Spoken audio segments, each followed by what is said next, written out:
Hello everyone, welcome back to Sewing Machine Rehab. So glad you're following along as we go through the process of restoring a Singer 301. So we left off removing the needle plate and feed dogs, and I promised next we would go ahead and remove the hook. So this is probably the last view we'll have of this side of the machine, because when we remove the hook, we are actually going to do it from the underside. But go ahead, remove your bobbin case right now if it's still on, and set that aside. And then we're gonna flip this over. Let's see if I can do it without making a mess. And I'm going to try to get you the best shot I can of where we're going to be looking today. Okay, I think you can see pretty well. So if you look inside your machine through the bottom, you will see as you spin this around, there is a place where you see one screw, that's here. And there's a place where you see two screws. So now I'm talking about this screw and, this screw right here. So you're going to be looking at the screws that are closest to the actual hook itself. So today, the screw we're going to loosen is this one. And if I spin it around on the opposite side, this one. And I bet you know what I'm going to say. These can be stuck. They are left to loosen. And if you find that your screws are stuck, just spray them with some penetrating oil. You will get them to come free eventually. But not only can the screws be stuck, honestly, the hook can be kind of welded onto the machine as well. And that is, oh, that's better, isn't it? That is just because of all the oil that is used on these parts. So I thought I had this one turning. Okay. Penetrating oil that I use this time is a gift from Bob Fowler, and I have to say, it's pretty awesome. It really does the trick. So I just sprayed this screw right here with the penetrating oil, and I didn't wait very long. And now it's turning freely. And we already loosened the one on the other side. So look what's happening now. I have both screws loosened. I can spin this around now on this post that runs all the way through, and you should be able to just pull it off. Okay, so now we have the hook for the 301 in our hands. And here are the set screw number one, number two. This one looks like it's seen a little bit of a beating. Which might have been, I felt like the screwdriver just wouldn't get down in the slot very well, so maybe it has a little bit of damage. But anyway, so this hook sits on this post here. It spins around while the machine is running, and the hook, which is, I can't see, the hook's right here. That's what's catching your upper thread, spinning around. It releases it, and that's how you get your lock stitch. So when this goes back on, I will find my hook on the hook. This is the hook right here. And I will find the screw that is closest to the hook point. That screw that's closest to the hook point is what goes on the flat spot, because there's just one flat spot on this post right here. So, and another good way to know you have the flat spot lined up right is this little counterbalance, this screw, and this screw will all line up. So now what I'm going to do is push this out of the way, and I'm going to show you how you disassemble the hook for cleaning, because there can be lots of little surprises inside. So let me do that and I'll be right back. Okay, we are back and we are just going to be looking up close at the hook. And I'm going to show you the parts that you can take off and why you would want to. So the hook is sitting on your machine like this, and it's spinning around.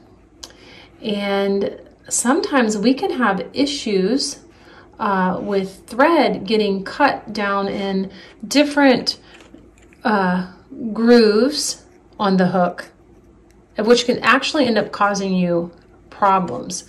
So first, what you want to do is just go ahead, remove fully the little set screws on the sides, and I'm doing this around the camera, but let's go ahead and take these all the way out, because you'll want to clean inside the hook and inside these holes, and then we'll give them a nice coat of oil. And when we put the hook back on the machine, they'll go back in. But this part of the process of restoring a 301 is where you run into your smallest screws. So I just, you can bag them up. That's what I certainly do. If you're more comfortable keeping them in a little metal parts dish, you can do that too. It's whatever works for you. So first part that I remove off the hook is on the back. And it's this little screw here. And we are going to be using our smaller screwdrivers on this. And you kind of have to just get a good grip. You don't want to bend any parts of the hook. So I'm kind of doing this from the side. You just want to get this screw loosened. There it goes. Just took me a second. Now I can probably lay it flat and get it spinning the rest of the way. So this screw comes out. It's just a little tiny little screw, not the tiniest one. Put that in our parts dish and pull this back piece off. And it just takes a little bit of wiggling. Okay, this is where you can find thread wound around the hook that shouldn't be there. This is actually a small piece compared to what you might find wrapped around yours. So when this part goes back on, and I will be sure to tell you, it can be confusing. Does it go this way or does it go this way? Well, you need to be able to read the part numbers. So that's the side that you should be able to see when you put this back on. So we'll set this aside. Now we're going to flip this over, and we have one other screw that we're going to remove, and that's this one here. And I need an even smaller screwdriver, and it should just spin out. Takes me a second. Almost out. It's just so tiny. Do this over a towel. And don't have a trash can nearby. I had that one situation one time, and the screw bounced off the table and it went in the trash can, and that was fun. So look at this teeny tiny little screw. This is the smallest one you'll have. That's why magnetic bowl isn't a bad idea. So once you remove this screw, you will have this finger that should just kind of slide out. This isn't the hook. This is the hook. This slides out, and now you should be able to take and turn this piece out.